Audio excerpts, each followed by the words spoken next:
আমি এমন কেউ নয় যার কাছে সব প্রশ্নের উত্তর আছে বা সব সমস্যার সমাধান জানা আছে। তবু আমি বিশ্বাস করি নিজের ছোট্ট জায়গা থেকেও সমাজের জন্য, দেশের জন্য কিছু করার। বিসমিল্লাহির রহমানির রহিম। শ্রদ্ধেয় প্রধান অতিথি জনাব আমির খসরু মাহমুদ চৌধুরী, সম্মানিত অতিথিবৃন্দ, আসসালামু আলাইকুম।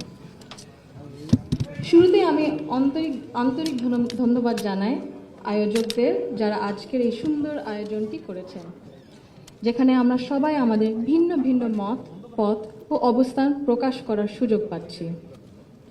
আজ আমরা যারা এখানে উপস্থিত, আমরা সবাই একরকম নয়। আমাদের আদর্শ আলাদা, অভিজ্ঞতা আলাদা, দৃষ্টিভঙ্গিও আলাদা, কিন্তু তারপরেও আমরা একসাথে বসেছি, আলোচনা করছি, কারণ আমরা সবাই দেশের জন্য, দেশের মানুষের জন্য ভাবছি। আর এই ভিন্নতা নিয়ে একসাথে কথা বলছি, একের পর এক শুনছি। এটাই গণতন্ত্রের আসল সৌন্দর্য। আমার আগে যারা সম্মানিত প্যানেলিস্টরা কথা বলেছেন, তাদের সবাইকে আন্তরিক ধন্যবাদ জানাই। আপনারা অনেক কিছু বলেছেন, হয়তো বা আমিও বলে ফেলবো। সো আমাদের একটা মাইন্ডসেটে আই থিঙ্ক সিমিলারিটি আছে। আমার খুব ভালো লেগেছে শুনে। আমি আজ এখানে দাঁড়িয়েছি ভিন্ন এক অনুভূতি ও আবেগ নিয়ে। বাংলাদেশের এই পলিসি লেভেলটায় আমার প্রথম বক্তব্য এটা।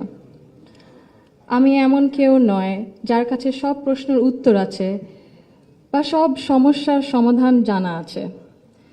তবু আমি বিশ্বাস করি নিজের ছোট্ট জায়গা থেকেও সমাজের জন্য, দেশের জন্য কিছু করার আন্তরিকতা আমাদের সবার মধ্যে থাকা উচিত। আজ আমি এসেছি শুধু শুনতে, শিখতে এবং একসাথে কাজ করার মনোভাব নিয়ে এগিয়ে যেতে। Today's dialogue is about women shaping the nation.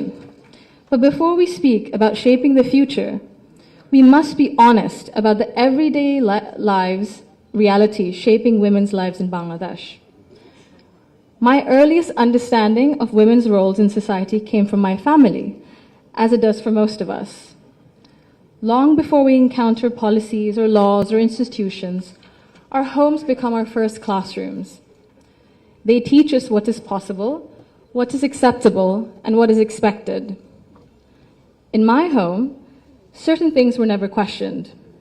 It was never questioned whether a woman could pursue an exemplary medical career while raising a family. It was never questioned whether a woman could build a nationwide social welfare organization on her own merit. It was never questioned whether a woman was fit to lead, to command authority in a room full of men. And it was never questioned whether the men in our lives would stand alongside the women in their lives as equals. My mother continued to excel professionally as a cardiologist in government hospitals, often in patriarchal settings, because she had encouragement and support at home to balance both career and family. In 1979, my Nanu, Saida Iqbal Mand Banu, began using her own home to open a free elementary school for vulnerable and disadvantaged children.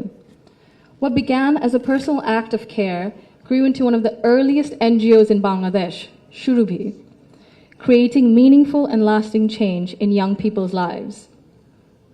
The belief that women's dignity must be recognized both privately and publicly was also reflected in my grandparents' lives and leadership beyond our family. My grandfather, President Zia Rahman, understood that development was incomplete if women were excluded. He saw women as capable contributors at home, at work, and in public life. And that belief carried into the choices he made as a leader. Under his leadership, the expansion of the garment sector meant millions of women entered formal work for the first time, gaining independence and income. The creation then of the Ministry of Women's Affairs reflected a conviction that improving the lives of women and girls required intention and structure.